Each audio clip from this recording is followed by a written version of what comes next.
Alright, magandang umaga po sa ating lahat.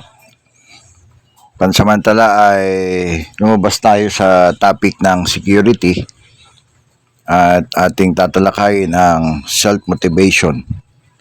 Sapagkat sa panahon po ngayon ay maraming mga tao ang nawawalan ng pag-asa despite na meron silang mga angkin at taglay na katangian.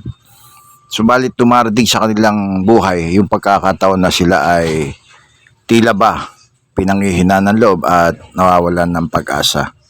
Kaya ano po ba yung self-motivation?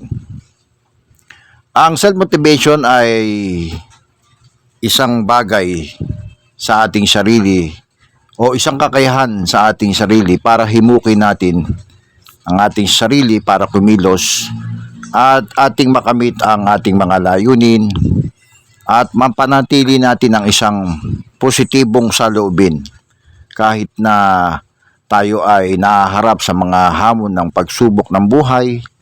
Kuminsan ay tila gusto nating umurong. Ito ay isang mahalagang kasanayan na dapat nating matutunan sa ating personal at profesional na buhay para tayo ay magtagumpay. Narito po ang ilang tip upang matulungan natin ang ating sarili na mapahusay at maigayak pa natin ang ating sarili tungo sa pag-abot ng ating mga pangarap sa buhay. Una ay dapat tayong mag-set ng goal. Kapag tayo ay nagtakda ng mga malinaw na layunin upang tukuyin ang mga partikular na mga bagay na nais nating maabot para sa ating sarili, ay nagkakaroon po ito ng isang malinaw na kahulugan na kung ano ang gusto nating matupad, ay nabibigyan tayo ng isang malinaw at maayos na direksyon para abutin nga natin yung ating mga goals o layunin sa buhay. Dapat din na magkaroon tayo ng tinatawag na breakdown goals. Ano po ba yon? Dapat hatiin natin ang ating mga bitiin o layunin sa buhay. Meron tayong mga priority at second priority. Sapagkat meron tayong mga, sabi nga mga maliliit lang na pangarap. At the same time, meron tayong mas matataas o matalaking mga pangarap sa buhay. Kaya kinakailangan alam natin sa ating sarili ano yung ating mga ipi-priority upang magawa natin na ito ay ating matupad o maabot. Kailangan nating mag-create ng mga vision.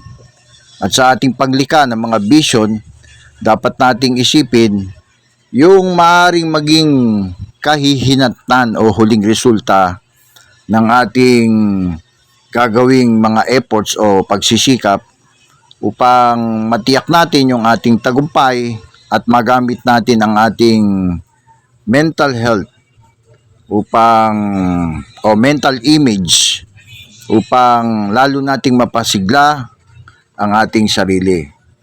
Dapat ay find your why. Hanapin natin yung bakit. Itanong natin sa ating sarili.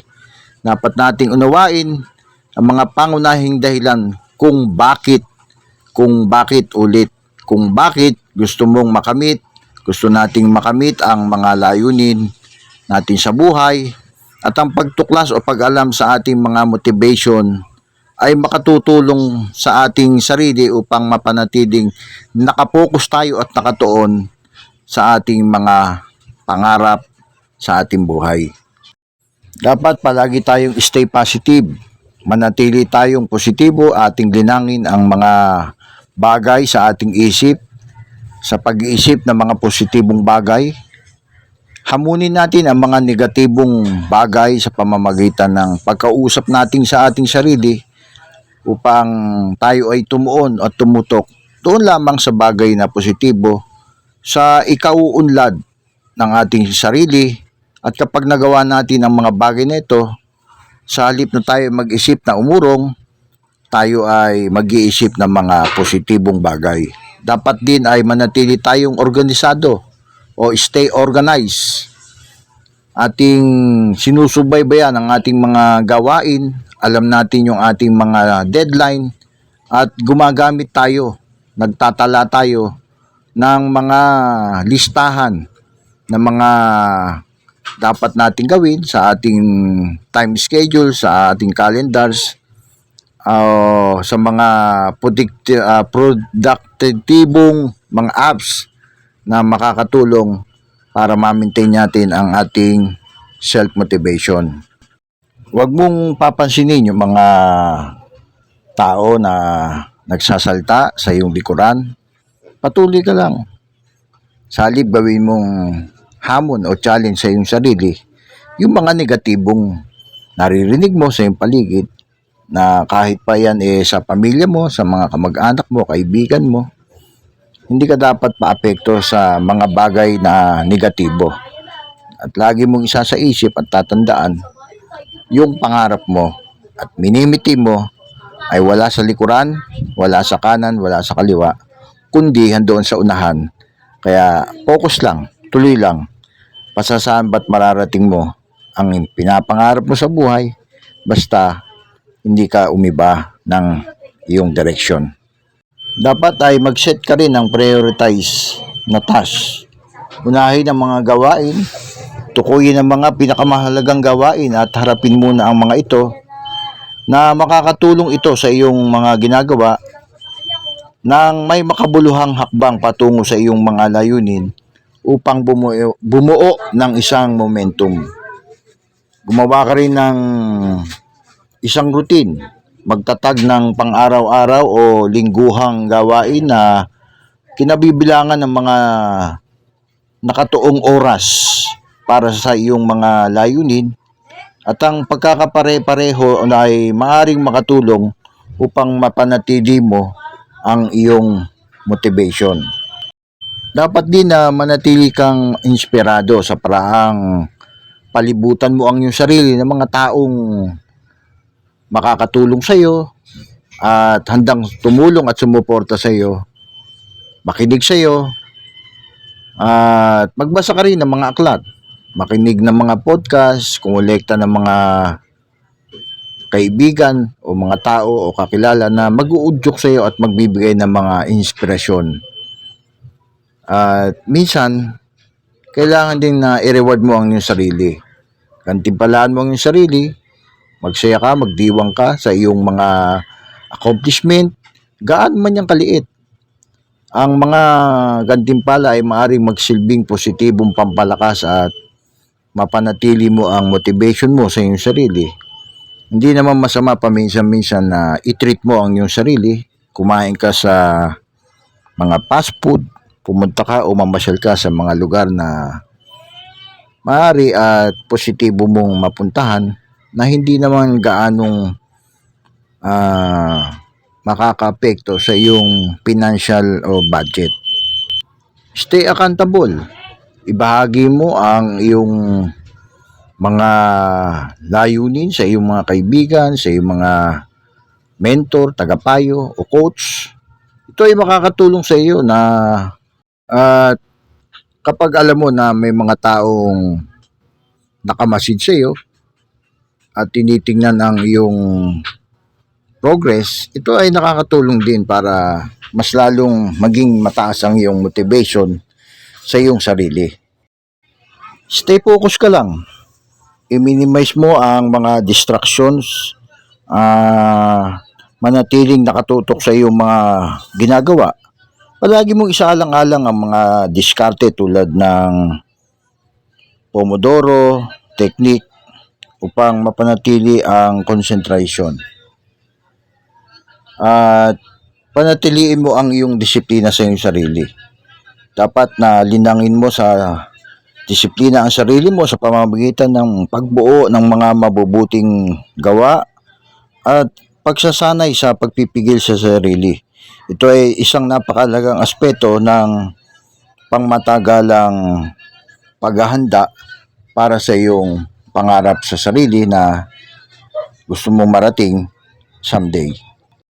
Track your progress. Tingnan mo yung pag-unlad mo, yung pagsulong mo. At panatiliin mo ang yung mga record, talaan ng mga accomplishment mo. At pag nakita mong kung gaano na ang iyong narating ay ito ay nakadaragdag upang mapalakas ang iyong self-motivation.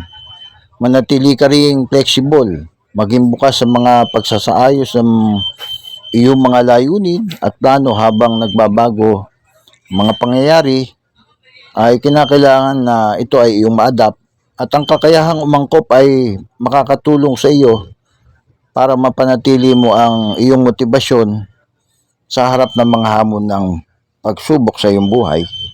At ang isa sa pinakamahalaga na sangkap o katangian na dapat mong taglayin sa self-motivation ay ang tiwala sa iyong sarili. Believe in yourself.